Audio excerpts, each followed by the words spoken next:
everyone, welcome back to Spectator Sports. We cover sports from a spectator's point of view. This is episode number 129 and it's Super Bowl week. We have a full breakdown previewing Super Bowl 59 between the Chiefs and Eagles. But before we get into the football action, there's a major trade coming out of the NBA with Luka Doncic being traded over to the Los Angeles Lakers for Anthony Davis. But before we get into breaking down the content, let's do some housekeeping. If you're new to Spectator Sports and you want to help us grow, reach a broader audience, we're going to need your help. We are on the grind to 300 subscribers by the end of the NBA Finals in June. If you could do us a massive favor, drop a like on this video, subscribe to the channel if you haven't done so already. If you want to get clips from today's episode, we got that for you here on YouTube in our various playlists. Additionally, if you want to get clips from this podcast, we got that for you on TikTok for now.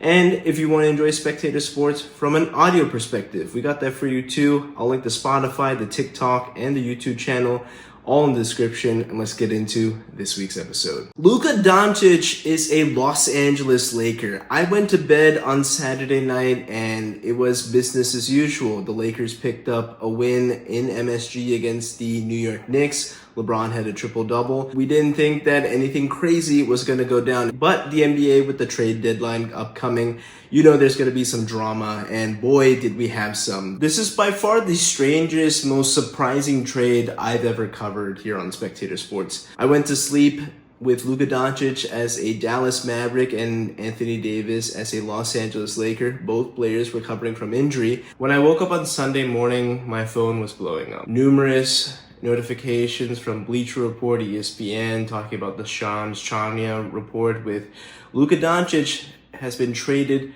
to the Los Angeles Lakers for Anthony Davis.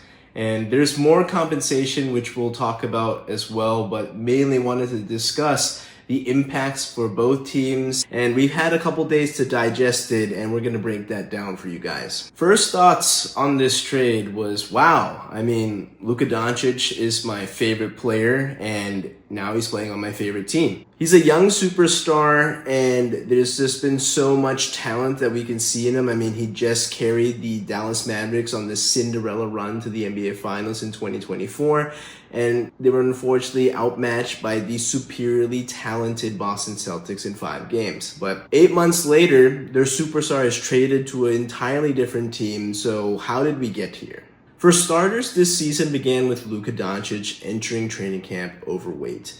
It's been rumored that he's weighed more than 270 pounds, and by the time the regular season rolled around, he's had various injuries. He had a wrist injury that kept him out, but later the soft tissue injuries started to pile up, and that's mainly been in his calf. He left the Christmas Day game and did not return, and we haven't seen Luka Doncic suit up for the Dallas Mavericks since. And so far in 2024 and 2025, he's only played 22 games so far for the Dallas Mavericks. The Mavs started to grow frustrated with Luka's conditioning, his lack of commitment to the defensive end, and also just the constant barking with the referees. And to talk about the issues with conditioning, we know Luka likes his beer. I mean, there's a viral video now with Michael Finley confiscating a beer after Luka and the Mavs were celebrating their Western Conference championship and their berth to the finals for the first time in over a decade. He's actually entered the league as a rookie at 230 pounds, and you can just see in the side-by-side profile that there's significant mass there in his face and his midsection, and I can assure you that it's not muscle. Defensively, he's been nothing but a liability. Anytime he is set up against an opposing offensive player, I mean, they pick him apart. He has a huge blow-by percentage, and that was really seen in the NBA Finals when the Boston Celtics routinely picked at him time in and time out when he was matched up against Jason Tatum or Jaylen Brown, and he had no answers for them because we know that he can definitely dial up when he wants to, but he does seldomly choose when to play defense on a consistent basis. Now, the issues with the referees, again, it comes back to the NBA Finals because he was continuously barking at the referees. He got a technical foul in Game 3. You have to have some type of working relationship. I understand referees suck. They blow calls all the time, but there's comes to a point where you're just coming off as a whiny player, and referees aren't going to give you the calls if you're constantly giving them a hard time. So that's main concerns that the Dallas Mavericks GM Nico Harrison had problems with, and possibly reasons why they wanted to have this trade. Now, I get these concerns, but if I'm Nico Harrison, I still don't pull the trigger. I mean, Luka Doncic is a generational talent. There has to be something that made Nico pull the trigger so quickly. And I think what it really was is this contract extension. Luka is in the middle of a 5-year, $215 million deal. And that's helped out by his several appearances in the All-Star game, but also all NBA teams. But now with these injury concerns arising and the Mavs really looking at the future of their franchise, they were tasked with potentially shaping up their cap room to take on Luka's contract beyond 2027 and offer him a 4-year, $345 million deal. And they simply just were not willing to pay that amount of money to a player that, for the reasons I listed, doesn't pay attention to the defensive side of the ball, doesn't take care of his own body, and constantly barks at referees. Now with this trade, this unfortunately is going to cost Luka Doncic upwards of $117 million, because now with the Lakers, he's only eligible to sign a $228 million deal. That's a ton of money that he's losing out on. Not to mention that LA, particularly being in the state of California, has a ton of taxes compared to the state of Texas, where Dallas is, where they have zero income tax. In the press conference on Sunday detailing the why behind it, Nico Harrison discussed that defense wins championships. Hence, him bringing in Anthony Davis and also Max Christie. And we know that Anthony Davis has been a perennial Defensive Player of the Year candidate. He's one of the best two-way players in the NBA. And also Max Christie has been a decent 3-and-D player, and he's shaping up to be a consistent contributor for the Lakers this season. That was really kind of a shot at Luka Doncic as well, that we've known on this documented history that he has little to no impact on the defensive side of the basketball. So you're trading a 25-year-old superstar for an aging Anthony Davis who is going to be turning 32 in March. If you're talking about injuries and consistency, what about the consistency for Anthony Davis? He's been a player that's been plagued by injuries for his entire career, dating back to New Orleans. I can't remember a time that he's played consistent basketball outside of the 2014-2015 season with the Pelicans. Comes to LA, and I think he was great his first year, but then in 2021 and 2022, he plays less than 50% of his games. Until last season, that was the first time in his Lakers tenure that he broke the 70-game mark since joining the Lakers. He's been unreliable. He's been constantly getting injured, and that messes up little stretches where you can't get the consistency and the chemistry. What I always say is availability is the best ability. I know Luka has his faults, but he literally carried your franchise since 2020, and it only took until 2023 to bring in Kyrie Irving and then retool the defensive side of the basketball, where you bring in bigs like Daniel Gafford and Derek Lively in the offseason. That's still not enough, because you saw the huge talent disparity that you had with not just the Boston Celtics, but even in the Western Conference. I mean, the Mavericks really got into the finals thanks to the greatness and shot making of Luka Doncic. Remember, at one point, the Mavericks had Kristaps Porzingis, Jalen Brunson, and Luka Doncic on the same team. All three of these players are on different teams, and we've already seen Jalen Brunson and Kristaps Porzingis have massive success in their respective teams. If Luka Doncic goes out and plays stellar basketball for the LA Lakers for the next decade, this is going to be the biggest collective fumble in franchise history and even NBA history. I thought Luka Doncic was one of these untradeable players, along with Anthony Edwards and Victor Wembanyama and even Shai Gilgeous-Alexander. I mean, these are the future players of the NBA, the future faces of the NBA, where they're young, they're super talented, some of them are two-way players, but also just have huge impacts internationally. I mean, Shai is from Canada, Wemby's from France, and Luka Doncic is from Slovenia. He's a huge impact on European basketball as we see today. But if I'm a Mavs fan, okay, Sure, I could get with maybe trading Luka Doncic, but at least get a treasure trove of picks and a bunch more on return. I mean, like I said, you get a player in Anthony Davis who's turning 32 next month, and just another role player, and one first-round draft pick in 2029, which you probably won't be able to use because the way this core is going to be, they're going to probably age out by 2027 at the earliest. A player like Luka Doncic commands several picks. I mean, into the mid 2030s, but players like Rudy Gobert and Mikal Bridges, for example, they demanded huge assets just to bring them to their current teams today, but Luka Doncic doesn't. Yet again, I got to think about this new ownership group and management, because we already talked about the potential beef with Nico Harrison, where he may have just gotten sick of Luka Doncic and just traded him out of spite. But there's this rumor circulating around with the Addison family, who just took over as the majority owners of the Dallas Mavericks because Mark Cuban sold his majority stake with the Mavericks a couple years ago. And since then, we've seen the Adelson family, who actually has a huge play in Vegas as they own several casinos. They're trying to bring that casino lifestyle to Dallas, but due to the state legislature, that's just not a thing in Texas particularly.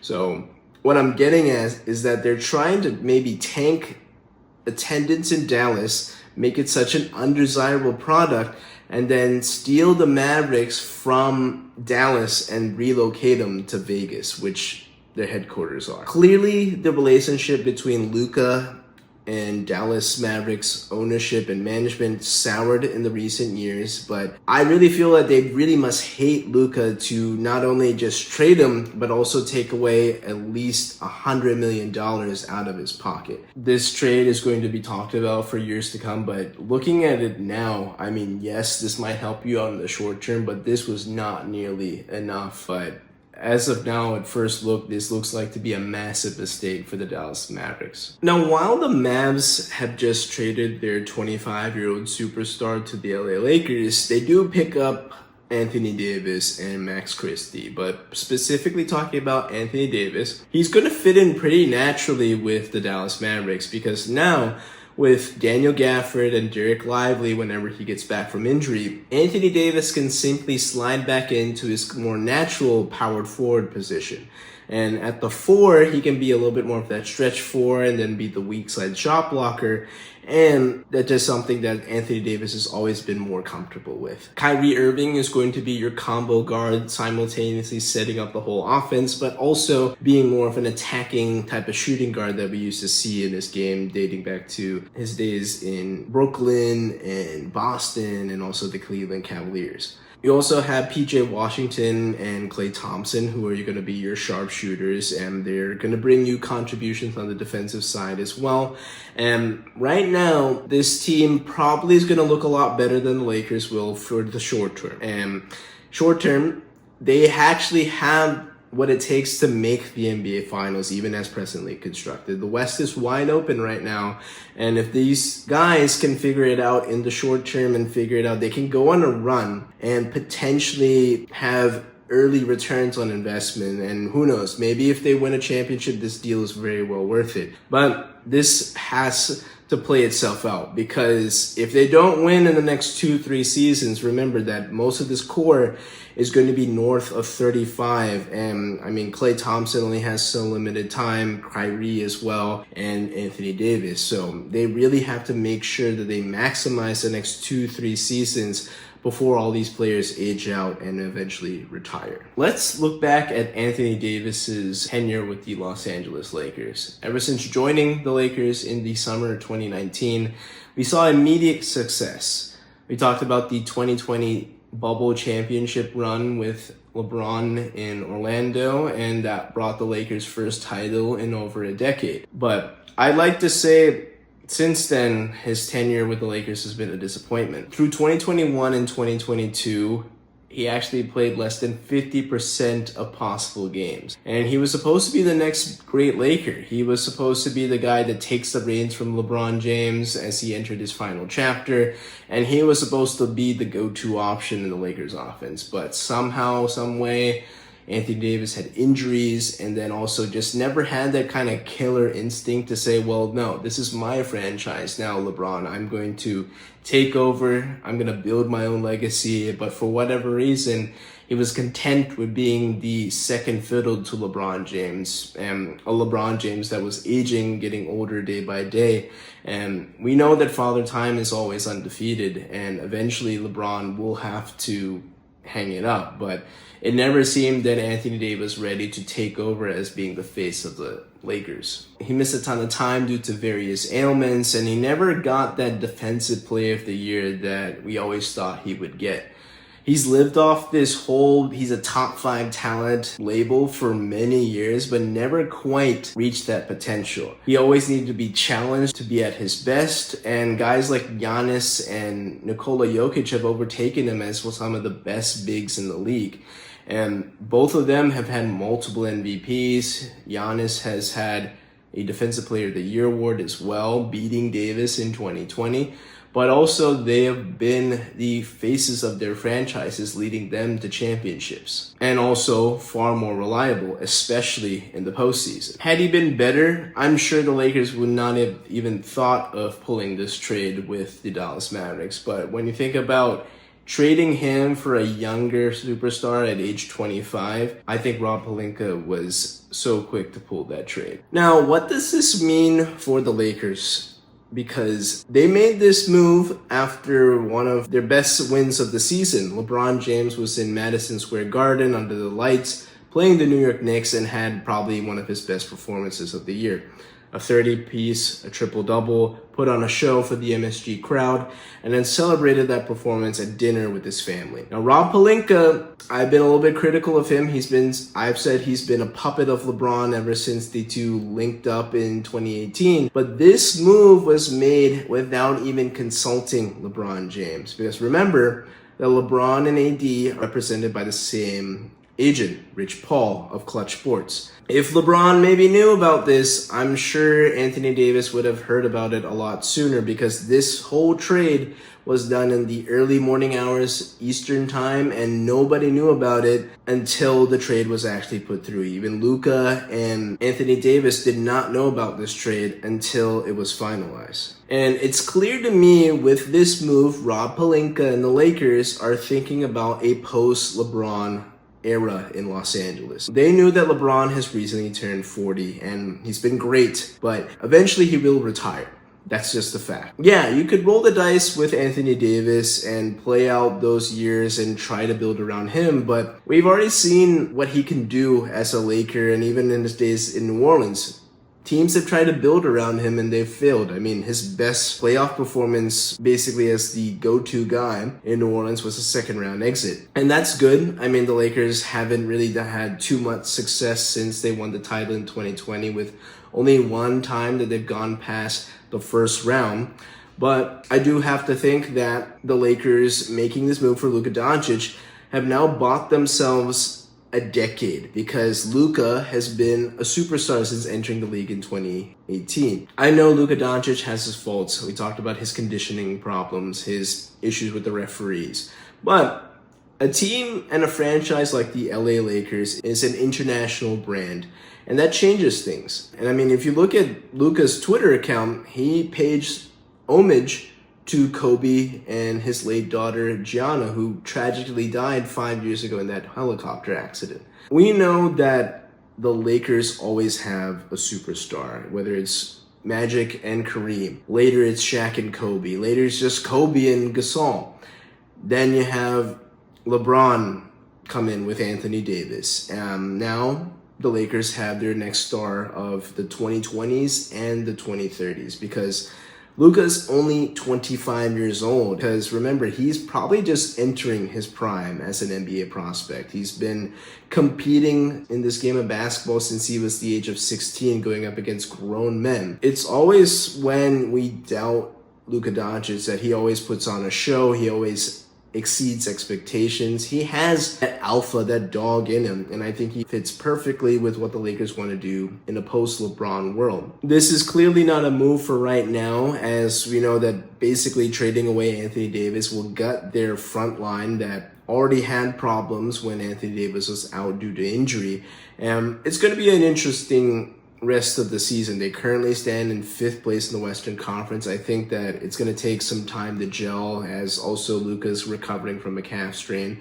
So they probably will dip in the Western Conference standings, but forget about the results for this year. Even next year, because, well, LeBron's heading into what could be his last season. I wouldn't be surprised if maybe he just says, look, guys, thank you for your time, but I think I might head up north to play with Steph Curry and Draymond and give it one last shot to win a title before I call it quits. And that's fine. I think the Lakers are definitely content with whatever LeBron wants to do, but also they're focusing on actually building something for their future, because if they, like I said, stuck with Anthony Davis, well, they do risk being back to the post-Kobe Bryant days where they were a laughingstock. They were up there in the lottery, the top 2 picks on a consistent basis, failing on pick after pick. And then eventually LeBron comes through and then saves the day and brings them back into relevancy. Like I said, Luka, when we doubt him, he finds something in his inner soul and just unleashes it. I think he's going to take this personally. This trade was kind of an indictment, not just on him, but his work ethic. Not only that, he recently, even just last week, bought a home in Dallas, and now he has to put that thing back on the market, deal with the taxes of California and Los Angeles. He has to deal with losing out on over $100 million on the Supermax that he's no longer eligible due to this trade. And I think this is all going to motivate him at this point. There's going to be a lot of things now the Lakers can do. I'm sure that they're going to build around Luka for years to come. Just when we think that the NBA has gotten boring and maybe the ratings are down, I know that trades are undefeated. And right now, the Lakers look like they're poised to be one of the teams of the future, pairing Luka Doncic with their young hotshot head coach, JJ Redick. Now, he seems like he's on the path to be the next Lakers great. Super Bowl 59, Eagles, Chiefs, a rematch of 2 years ago. So many storylines are here. I mean, we have the Chiefs going for a three-peat, the Eagles looking for redemption after losing the Super Bowl 2 years ago. It's a revenge game. Saquon Barkley is on his revenge tour against the New York Giants and trying to cap off an epic season. Andy Reid's looking for ring number 4 against his former team yet again. Jalen Hurts is looking to win his first ring. Vic Fangio is looking to beat Patrick Mahomes for the first time in his career. And I mean, the list goes on and on. And we'll talk about the storylines once the game is actually transpired. But I mean, I'm really excited to preview this because this is going to be a really fun game from start to finish. I think that both teams are super evenly matched. Let's start off with the Eagles offense against the Chiefs defense, because we know that with this extra week, Coach Spags is going to find anything in his bag of tricks to stop Saquon Barkley. It's clear that Saquon Barkley is the engine to the Eagles offense, and if there's any way that the Chiefs are going to win this game, it's going to have to limit the damage of Saquon Barkley's play. I don't expect Saquon to rip off a 50-yard plus touchdown, but it's really just limiting the body blows and then the eventual knockout punch, because against teams like the Ravens in the past, I mean, they've been historically good rushing defense, and eventually the dam broke and Saquon busted out for a touchdown run to essentially ice the game in that matchup. Spagnuolo historically has done a great job against running backs. I mean, he has yet to allow a 100-yard rusher in his entire Chiefs tenure as their defensive coordinator. If you look back at some of the offenses he's been able to limit, I think about the last time these two teams met, the Eagles had a very highly potent rushing attack, and they basically eliminated the running backs. Miles Sanders and Boston Scott had no contributions to that game at all from a rushing standpoint, and it was really on the shoulders of Jalen Hurts to provide any type of running attack. If you think about last year in the Super Bowl against Christian McCaffrey, the offensive player of the year, they limited him. He didn't have 100 yards rushing. I think he was actually below 4 yards a carry, and it seemed like everything they tried with him, they had to earn it. I think this year is going to be the toughest test for Steve Spagnuolo. This defense isn't quite the same as it used to be, and additionally, they actually have been a little bit leaky from a yards per carry standpoint. Joe Mixon and James Cook Both had effectiveness, but the problem was their offenses did not stick with running the ball. Joe Mixon had over 4.5 yards a carry, and actually James Cook went for over 6 yards a pop. And for whatever reason, the offensive coordinators did not stick with running game in those two playoff matchups. But that does bode well for the Philadelphia Eagles, because Jeff Stoutland has done a fantastic job in, yet again, finding guys off the street, whether it's Mekhi Becton, and then also shifting around players like Cam Jurgens from right guard to center, and then even in the championship game when Cam had to miss at least the first half, they put Landon Dickerson at center and kind of shuffled things around. Tyler Steen played great at left guard in substitution. But this defensive line for the Kansas City Chiefs is going to be challenged, because we've seen in the past the Eagles offensive line mow down great defensive lines. They had a good job despite giving up some sacks against the LA Rams. They still mowed them down and had over 200 yards rushing, and they did the same thing against the Commanders. And I don't think the same rushing output in terms of 200 yards rushing as a team is going to happen against the Chiefs, because, I mean, let's look at it. I mean, they have Chris Jones, George Karlaftis, Mike Dana. There's a very deep defensive line that is sneaky good. It's not just Chris Jones, a one-man band. He takes up a lot of blocks and is very disruptive, but he does create lanes for the other guys to finish off and limit the damage. But like I said, this offensive line for the Eagles is different. I mean, from left to right with Jordan Mailata, a healthy Landon Dickerson, Cam Jurgens, Mekhi Becton, and Lane Johnson, they all are north of 300 pounds, and I think their total combined weight is around 1,800 pounds. That is a lot of beef up front.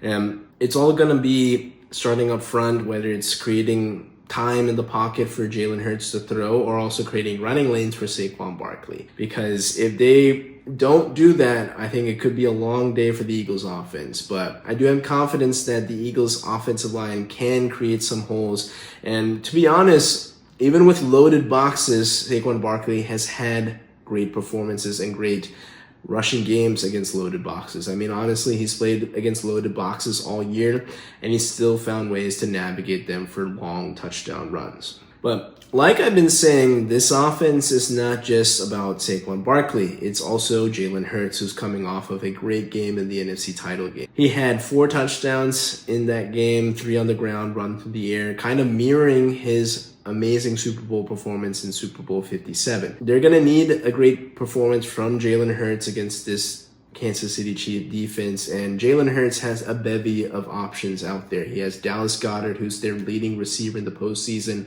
second team All-Pro AJ Brown, and sneaky wide receiver number 2 Devontae Smith. I think probably you're going to see a lot of Trent McDuffie on Devontae Smith, and then they're going to try and put a collective effort to try and limit the damage that A.J. Brown can do. But regardless of what they do, whether Trent McDuffie says, I'm just traveling with A.J. Brown all over the field, and then we're going to see what Smitty can do. But the recent few matchups that Smitty has played against the Kansas City Chiefs, he's gone for at least 99 yards. And I think that does prove to be a good matchup, because if he's going against Trent, well, A.J. Brown is going against your CB2. But if you're putting McDuffie on A.J., well, I'm pretty sure Devontae Smith can replicate that type of success he's had in recent years against Steve Spagnuolo.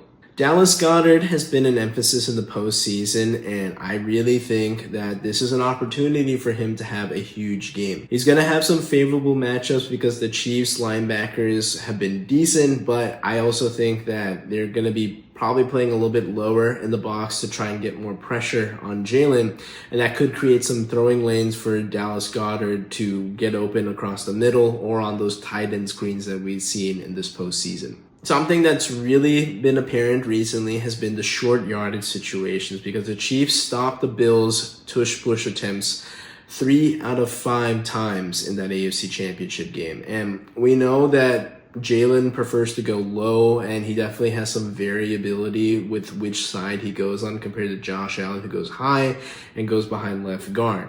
So I think that the Eagles offensive line is going to have some creative looks as well, because it's not just the same cookie cutter, well, we're just going to go right behind center, we're going to go right behind left guard. Jalen has some improv in the tush push, and I think him getting just that lower center of gravity is just going to be hard for those big guys for the Chiefs to locate him, especially behind all that beef, like I said, with the Eagles offensive line. But the Eagles offensive line, particularly Cam and Landon, have been injured in this postseason run. So far, they haven't shown up in the injury report, but it is something to be watching in this Super Bowl, because if something flares up, we're going to see maybe some shifting in the offensive line mid-game. Now, the Eagles offense has all the tools to navigate this Chiefs defense, but something that they have to be aware of is the turnovers and exotic blitz packages, because in Super Bowl 57, the Eagles really messed up in the first half when Spags sent Nick Bolton on a blitz and Jalen Hurts could not hold on to the ball, and that was a scoop and score for the Chiefs. That turnover didn't happen. I think the Eagles win that game, but in this game in particular, they have to continue the trend, play clean football, because so far the turnover margin has been big dividends in this postseason so far. Teams that turn over the ball, they're unlikely to win that game, and teams that play clean football, they have a really good record in this postseason, at least in 2024. Something else that they'll have to do offensively, Nick Sirianni is going to have to dial up the aggression. I know sometimes he can be a little bit conservative or make some interesting decisions. Well, I think the biggest concern is just leaving points on the board, especially when it's 4th and 5 and you're inside, if you're midfield and beyond. I think you have to start going for it, because you have to match the Chiefs' aggression as well, but you have to think about maximizing your offense possessions. Yeah, you could punt, play field position, or yeah, you could settle for 3, but when you have Patrick Mahomes staring at you on the opposite side of the field, well, one thing is you can burn more clock, and also you just have so many options available to you that I think that the Eagles are going to be hella aggressive coming into this matchup against the Chiefs. I think it's going to be a big test, but I think this is probably going to be a distinct advantage for the Eagles that we did not see in Super Bowl 57, where their run offense was kind of shut down. But this time with a talented back like Saquon Barkley, and also just this pick your poison type of offense, that I think we're going to see bigger performances from the Eagles offense. Now, flipping into the defensive side, it's been on record, Vic Fangio does not have a good record. In fact, he's 0-8 against Patrick Mahomes, and that goes back to his days as Denver Broncos head coach, and also a couple of games as the Miami Dolphins DC last season. Looking at his time in Denver, Vic Fangio didn't have great quarterback play, and his offense unfortunately gave up a defensive score in several matchups. So being down or spotting Patrick Mahomes' defensive points isn't going to do his own defense any favor. I think in this particular matchup, this is probably his best shot to beat Mahomes. He has so much talent from top to bottom. And if you want to talk about just how these two teams have looked compared to Super Bowl 57 to Super Bowl 59, mainly the defense is looked so much different. Compared to Super Bowl 57, a bulk of the defensive starters are no longer with the team. Yes, Super Bowl 57's team had the 70 sack season, but they've replenished that with several young, talented players, especially on the defensive side. The defense is actually the youngest defense in the entire NFL, and that's paid big dividends for them being the number 1 ranked defense in the entire league. Since that Super Bowl matchup, Howie Roseman went into the lab. He got a bunch of Georgia Bulldogs that include Jalen Carter, Nolan Smith, and Kelee Ringo. But mainly talking about the two Bulldogs up front, Jalen Carter is a game wrecker. He's been phenomenal in this postseason, and he could be the next best defensive tackle of the future. Nolan Smith, who's been quiet in his rookie year, has come on as of late and actually leads the postseason with 4 sacks. If they can get home on Patrick Mahomes without having to blitz, that's going to be a big factor in them limiting the damage of what Mahomes can do. Because if you really want to find a way to beat Mahomes, you're going to have to channel whatever tape that the Bucs had in 2020 in Super Bowl 55, where they got after Mahomes early and often. And I do think that this offensive line isn't the same as what it used to be. They've had some shuffling. I think that Joe Thuney at tackle is a lot different than Joe Thuney at center or guard. Whatever the matchup is, whether it's Josh Sweat or Nolan Smith, I think that's going to be an advantage for the Eagles because Joe Thuney is not accustomed to playing on the outside as a tackle. Something of note for this defensive line for the Eagles is that longtime veteran Brandon Graham could be on track to returning for the big game. He tore his triceps in November against the LA Rams and was projected to miss the rest of the season, but since then, he's actually made significant improvement in rehab, and it seems like he's going to give it a go. And I'm not sure exactly what he can do from a production standpoint, but I really feel that his presence, especially being the Eagles' most tenured veteran, he has experience in the Super Bowl. He's played in 2 previous Super Bowls and had probably the most iconic play in Eagles history, stripping Tom Brady in Super Bowl 52. Well, maybe this gives the Eagles defensive line and even the defense as a whole a little bit more juice. I remember when Ray Lewis announced his retirement, and that kind of spurred the Ravens defense to pick it up, and they went on this magical fairy tale ride, also in New Orleans, mind you, and they won the Super Bowl against the San Francisco 49ers. When you go to the middle of the defense, it's obviously started off with Zach Bond. Zach Bond is a first-team All-Pro linebacker, and I think his coverage against Travis Kelce is going to be really, really key. Now, I don't think that Bond is a great pass coverage linebacker, but he is pretty decent and he's always around the football. And it's going to be tricky because Kelce, despite his age, is a little bit crafty. So I'm sure there's going to be some tricks that he's going to get Bond in coverage. But if he can make a difference in run support and also just be part of some random blitz packages that we've seen so far, I'm pretty sure that Zach Bond will have an impact playing sideline to sideline. And if the ball's on the ground, expect to see Zach Bond somewhere near the pile. If you look at the secondary, obviously headlined by C.J. Gardner-Johnson and Darius Slay, but also rookies like Cooper DeJean and Quinion Mitchell. Quinion Mitchell is going to be tasked with a lot of zone coverage, but when he's in man, he definitely is a little bit more average. But I think the big thing for this Eagles secondary is going to be staying disciplined, because we remember on the goal line when the Chiefs were running that jet motion and they just got the Eagles on a consistent basis. They unfortunately fooled them twice in mirror images on either side of the field where they ran in and out, and they just had an open walk-in touchdown to Kadarius Toney and Sky Moore. Watching that coverage is going to be very, very key, but also just forcing Mahomes to hold onto the ball and maybe have an opportunity for coverage sacks because they're very sticky. I think the Eagles' defensive backs, especially on the back end, are very, very sticky to receivers because these receivers for the Kansas City Chiefs have a lot of wiggle to them and mainly a lot of speed, starting off with Xavier Worthy. He's come on as a rookie, especially in the postseason, but you also have Hollywood Brown that's gotten into the mix late in the season, but you also have Juju Smith-Schuster, who's coming back after a stint with the New England Patriots, and DeAndre Hopkins, who maybe isn't as what he used to be, but he still is an effective red zone target. The running backs is going to be a collective effort for the Chiefs because you have Isaiah Pacheco, who always runs angry, Kareem Hunt, who's kind of on this redemption tour. I think a sneaky aspect in this Chiefs running back room is Samaje Perine, because he's kind of that scat back that is a pass-catching running back. Expect him to be part of the screen game if the Eagles dial up pressure with blitzes. And yeah, that's pretty effective against Mahomes. But if that ball gets out to one of these receivers or a running back like Perine, well, he's a threat to do a lot of damage because especially in the postseason, he's done a lot of damage when he's in space catching the ball. He ended that game in the AFC Championship game, and I wouldn't be surprised if he's used in certain packages against the Eagles. I expect Andy Reid to get creative against Vic Fangio because in the Super Bowl, there's always some type of iconic play or a trick play that the Chiefs do.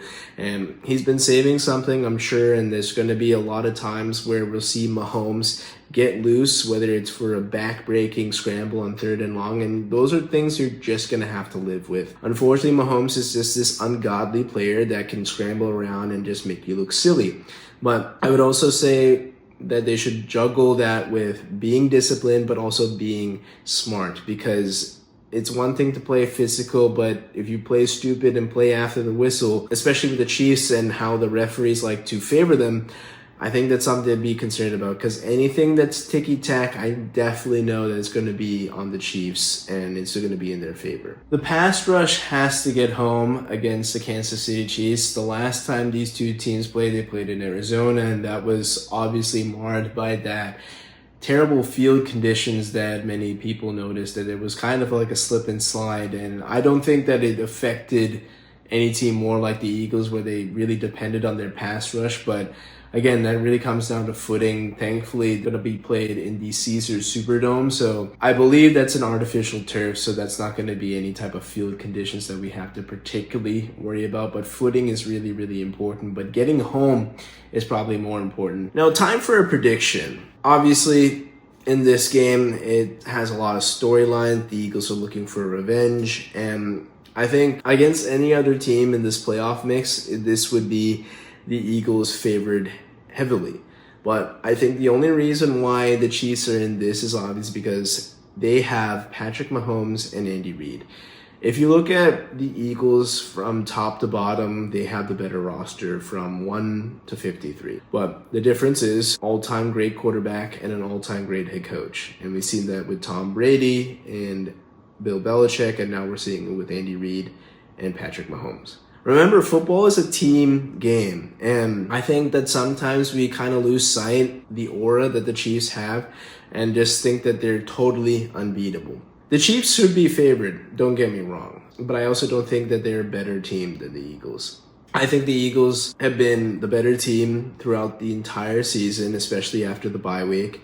And I think that the biggest advantage is Saquon Barkley as the ultimate trump card for the Eagles offense that will not only can gash you for long gains, but also just wear down your defense and keep Patrick Mahomes on the sideline. Because the best thing against a historically great quarterback is just put him on the sideline and make him be a spectator. Because he can't hurt you when he's on the sideline. And if the Eagles possess the ball for at least like 35 minutes, I think that's going to be a big time advantage for the Eagles, because there's only so many limited opportunities that the Chiefs and Mahomes can have with the football. I think the running attack is going to open up things in the passing game. I like Trent McDuffie, but I think if they had more of him, that would be helping them out. But there's no L'Jarius Sneed in this matchup. So wherever Trent McDuffie isn't, I think Jalen Hurts has to target that cornerback and go after them with a matchup on either Devontae Smith or A.J. Brown. Vic Fangio has had his problems with Patrick Mahomes, but like I said earlier, this is a different group, especially defensively. And I think there's going to be some type of play that this Eagles defense makes compared to their matchup in Super Bowl 57. They never got home in that matchup, and they never forced any turnovers and made Mahomes seem uncomfortable. But I think in this matchup, you're either going to see some pass rush get home or some type of coverage sacks where these sticky cornerbacks or defensive backs stay with these receivers, and then they're going to have to find ways to force balls into tight windows, which Mahomes can do. And they might find ways to scheme guys open. But for the most part, it's been a lot of underneath stuff and not getting beat over the top. My prediction is that the Eagles offense starts hot and they force the Chiefs offense to play catch up throughout the entirety of the game. And just when you think they're going to get caught, there's somebody on that defense for Vic Fangio who's going to make a play, and it's going to clinch the victory for the Eagles. They will stop this Kansas City Chief bid for a three-peat, and they will avenge their loss from 2 years ago. So I'm predicting the Eagles winning Super Bowl 59. So that's it for this episode of Spectator Sports. Thank you everybody for tuning in. Remember, we are on the grind to 300 subscribers by the end of the NBA Finals in June, so it would be a massive favor if you could drop a like on this video, subscribe to the channel if you haven't done so already. If you want to get clips from today's episode, we got that for you here on YouTube and our various playlists, as well as on TikTok for now. And if you want to enjoy Spectator Sports from an audio perspective, we got that for you too on Spotify. I'll link everything in the description. Shout out to Joy for editing this podcast. Enjoy the Super Bowl, everybody. It's going to be a great game, and I'll catch you on the next podcast. Take care, everybody.